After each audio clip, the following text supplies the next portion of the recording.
Gaffer, narrow 1-0 defeat to a Championship team. You must be pleased. Yeah, of course. Listen, you're not pleased when you're conceding goals or getting beat, but as I've always said since my time here, the pre-season games results don't mean nothing. It's the performances that mean a lot, and getting minutes into the boys and volume into the legs and the patterns of play, of how we play and the chance created and bodies on the line. And we asked for them to be solid today out of possession in the shape, and they certainly done that. They were very aggressive in when we needed to press and when we didn't press, and organisation from the back lads to keep us nice and solid, and it obviously showed. But yeah, listen, the most important thing is minutes in the lads. We were up against a very strong Middlesbrough team, pretty much, and they're not comfortable sharing what their selection was, but we can say it was pretty much their first team squad. And the chap who scored the goal, Asombalonga, I think he moved for 15 million at one point. You must be delighted. I know you say the result isn't important, but delighted that it's only a moment like that was the difference really today. Yeah, well, listen, was it a moment of magic or a moment of brilliance from them? Listen, it was a great corner whipped in, and we felt it was a foul on a keeper. We're not going to moan over a pre-season game and whatnot, But yeah, listen, for the squad they had out, as you've seen, it was a top team. It's a Championship team, and Neil said that. But he gave us a lot of credit also by playing a 3-5-2 and matching us up. He'd seen a lot of us last season and know the way we play, so he said it was going to be a good tough test for them today, and it certainly was. But again, look, these pre-season games, that's what they're for. We want to play teams like that because, as I said, the results are relevant in terms of that way. But we want to be pitting your wits against good Championship teams and good clubs and good managers, and that's certainly what we've done.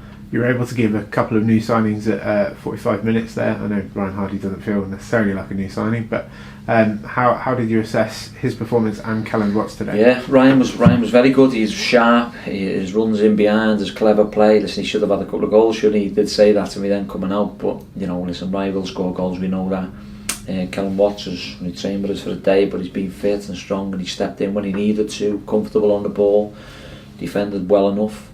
I'm really pleased, and yeah, but again, we're saying, me and Shuey were talking, Panucci, he's a different type, and he wants to run off on, once we put a little bit more work into the lads of how we play, the patterns of play, and we walked through a little bit of shape with the lads yesterday on this morning, just before 11 o'clock, before the game. They took it on board straight away, so the more work we put into the lads, the better they'll be. You made a few changes to the starting team against Rangers, although pretty much everybody played both games. Should we read much into that, or is it a case of just rotating players for minutes? Yeah, it's not about two players at the moment, as I said before. I think it's more about getting the volume into the lads. Yeah, don't get me wrong, as the manager we do look at certain players and certain positions and whatnot, but ultimately it's about getting the volume in the legs, and they need minutes. So we'll try and come to the end of pre-season where we know the majority of the lads who we feel are going to be potentially starters will have made the minutes, because it's important that we get it. So again, we'll have another training game on Thursday. We'll get some more minutes into the lads on Thursday, and then obviously another game Saturday, and we'll see what we can do next week for a build up for that. So we're on course where we are. The good thing is there's no injuries at the moment also, which is a big bonus. If we can get through pre-season without any injuries, I'll be a happy manager. So yeah, we can't read. I don't want no one to read too much into the starting 11, and the players certainly don't, because I make sure I tell them that, because there's 11 shirts up for grabs for the first game of the season. You had, I think, 22 senior pros today. There weren't any of the youth kids in today, but quite notably you had one Trialist player left wing back, and obviously last week you had two. Yeah. Are you able to give us an update on how that's going? Yeah, well, the other Trialist in Lewis Page, he's moved on now. We did speak to Lewis regarding a short-term contract, just obviously to cover our back as well, because of his injuries. He's not played many games, but he was a terrific lad, terrific attitude. But he felt he wanted a little bit longer, and I get it. He's just come out of a contract at a good football club, and fair play to him. He said he wanted to move on to something different. He wants to go and play left back also, which for us, we don't play left back, we play left wing back. So again, and today, Calvin Miller's been terrific for us. He's been with us last week up in Scotland, and he's down now for a week down in Plymouth. And as you've seen today, he was great on the ball, some great crosses, very very aggressive, running with the ball, defended well enough. We'll continue to have a look at him till the end of the week, and we'll monitor it from there. So yeah, obviously Lewis, we wish him all the best. He's moved on, and Calvin's now with us for another week. That was the third game of four friendlies you got scheduled. I think you've got maybe one at the training ground against today's opposition again. But how are you feeling about the pre-season as a whole so far?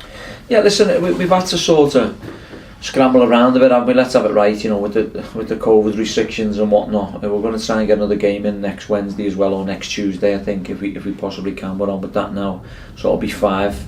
Because I think it's important that we can get these games in, especially for the lads who are not topping up the minutes for obvious reasons, in terms of, you know, like so the younger pros or whatnot, like so Lowe and Lowe may need a little bit more if called upon, and you know, so we need to make sure we give everyone a fair crack at it.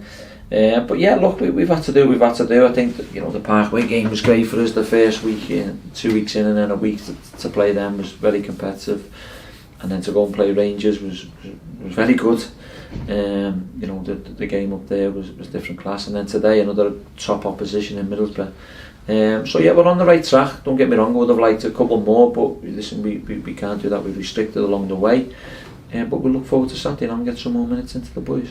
And finally, just a word on young Luke Jaffcott. Obviously, today it was announced that he's been called up for the Wales under-21s. You must be delighted as a fan yourself. Yeah, we're over the moon for Luke. From where he was this time last year, and he ended up going out on loan to Trialist, and you know, fair play to the kid as well. You know, listen, we put a bit of work into him, and you know, working with him on a daily basis. And he went to Trialist with Paul Wotton, who done fantastic with him. He scored a lot of goals, and you know, so I think there's, you know, more importantly, Luke needs to take the credit, but there's a lot of people who've helped him along the way to get there. So fair play. You know, that's what we want. We want the best for our players, and to see Luke be called up for the Wales under 21s is a big plus for him, but also for the football club. Thanks, Gaffer. Cheers.